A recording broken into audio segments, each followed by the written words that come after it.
Warahmatullahi wabarakatuh. Perkenalkan, nama saya Amelia dengan NIM 40121111040. Nah, pada kesempatan kali ini tuh saya ingin membuat video pembelajaran mengenai mata kuliah Hukum Laut Internasional, yang mana pada substansinya kita akan membahas materi mengenai illegal, unreported, and unregulated fishing atau praktik penangkapan ikan ilegal. Nah, mungkin kita akan langsung saja membahas apa sih praktik penangkapan ikan ilegal atau IUUU fishing.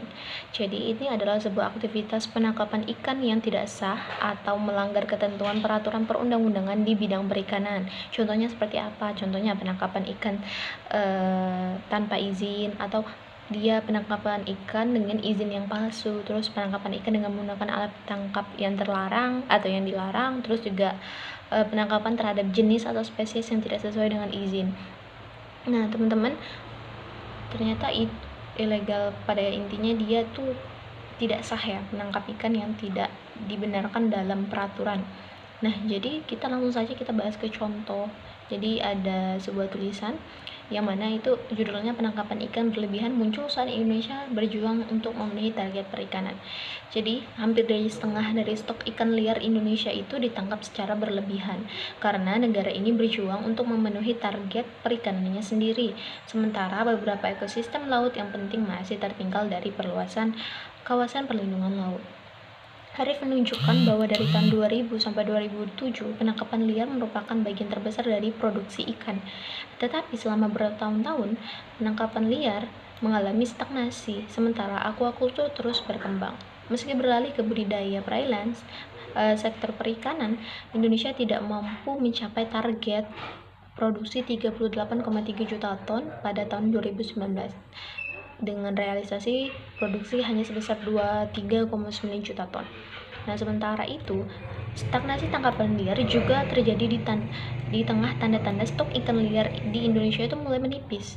Data tingkat pemanfaatan 11 wilayah pengelolaan perikanan di Indonesia itu menunjukkan hampir setengah dari stok ikan alam Indonesia dieksploitasi hingga overfishing pada tahun 2022. Nah, untuk melindungi keanekaragaman hayati laut, pemerintah itu juga terus memperluas KKL dari hanya sekitar 5 juta hektar pada tahun 2002 maksudnya menjadi 23 juta hektar pada tahun 2019 dengan target pemerintah mencapai 32,5 juta hektar pada tahun 2030. Nah, dari penjelasan itu mari kita analisis dari Unclos 1982 yang mengatur tentang ini tadi, illegal, unreported, and unregulated fishing atau praktik penangkapan ikan ilegal. Nah, teman-teman,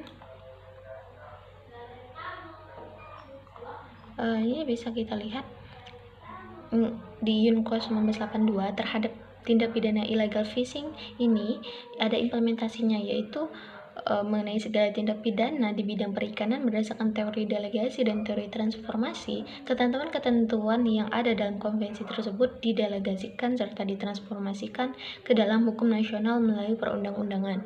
Nah, mengenai praktik illegal fishing ini di wilayah perairan, keterlibatan pihak asing dalam pencurian ikan digolongkan menjadi dua macam, yaitu pertama, pencurian semi legal, yaitu pencurian legal yang dimiliki pengusaha lokal menggunakan maksudnya yang dilakukan oleh asing ya, pencurian ikan yang dilakukan oleh kapal asing dengan cara menggunakan surat izin penangkapan legal yang dimiliki pengusaha lokal, menggunakan kapal dengan bendera lokal atau bendera negara lain.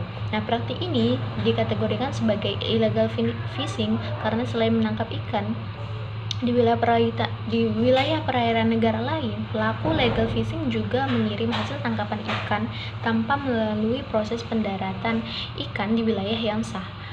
Nah, praktik ini disebut juga sebagai praktik pinjam bendera atau flag of convenience atau FOC. Kedua, itu ada pencurian murni ilegal, yaitu proses penangkapan ikan yang dilakukan oleh nelayan dan kapal asing dengan menggunakan benderanya sendiri untuk menangkap ikan di wilayah suatu negara.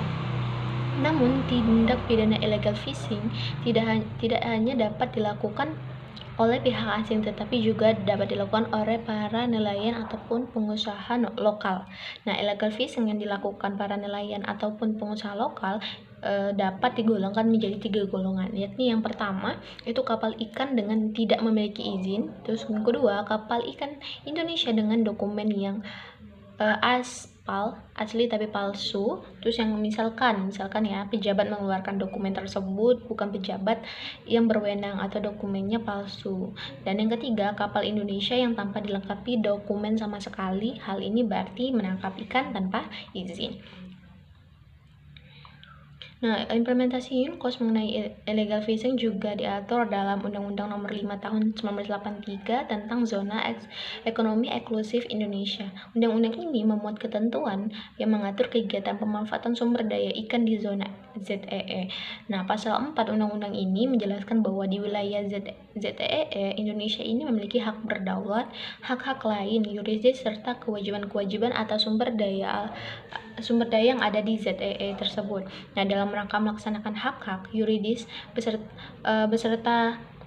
serta kewajiban negara, maka aparatur penegak hukum Republik Indonesia yang berwenang serta dapat mengambil tindakan-tindakan penegakan hukum sebagaimana di dalam undang-undang tersebut tentang hukum acara pidana ya.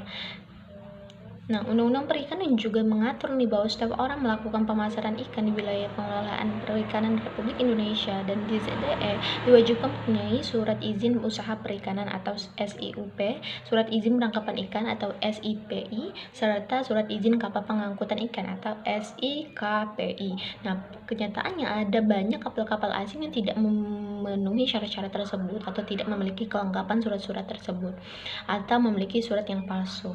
Nah, oleh sebab itu, Undang-Undang Perikanan juga mengatur mengenai larangan pemalsuan surat dengan penggunaan SIUP, SIPI, dan SIKPI palsu. Nah, setiap kapal perikanan yang melakukan kegiatan pengawasan perikanan setelah memenuhi syarat administrasi, nah jadi mereka harus memenuhi persyaratan administrasi serta kelayakan teknis. Nah, apabila terjadi pelanggaran terdapat ketentuan tersebut terhadap ketentuan itu berdasarkan undang-undang ini, juga dibentuk pengadilan ikan yang berwenang memeriksa, mengadili serta memutuskan tindak pidana di bidang perikanan, baik yang dilakukan oleh warga negara Indonesia ataupun warga negara asing yang terjadi di WPPP RI. Nah, para pelaku illegal fishing tersebut akan diperiksa, kemudian diadili di pengadilan, lalu dijatuhi putusan apabila telah terbukti bersalah. Nah, itu dia penjelasan mengenai tentang illegal fishing. Jadi, pada intinya Indonesia negara pantai itu telah diatur, diberi kewenangan untuk menegakkan hak-hak berdaulatnya. Seperti tadi kan Indonesia tadi membuat kebijakan tentang pengadilan perikanan untuk mengatasi tentang illegal fishing. Mungkin itu saja sih penjelasan dari saya, kurang lebihnya saya mohon maaf. Saya akhiri, wassalamualaikum warahmatullahi wabarakatuh.